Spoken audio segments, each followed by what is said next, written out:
Hi everyone, I am Ranjit. Welcome on my YouTube channel Sran IELTS.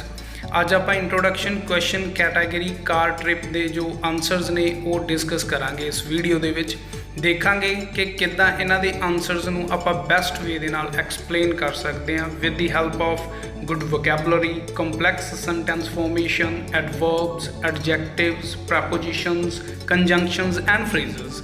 Actually ये जो grammar skills ने साडे answers नूं बिल्कुल यूनीक बना देनियां दूजे स्टूडेंट्स दे नालों जां बुक दे आंसरस दे नालों जो कि सानू 9 बैंड अचीव करने दे लई बड़ियां हैल्पफुल होणियां। So that is why guys ये जो वीडियो तुहाडे लई बड़ी ही बेनीफिशियल होने वाली है। बिना स्किप कीते हुए इसनूं एंड तक जरूर देखियो।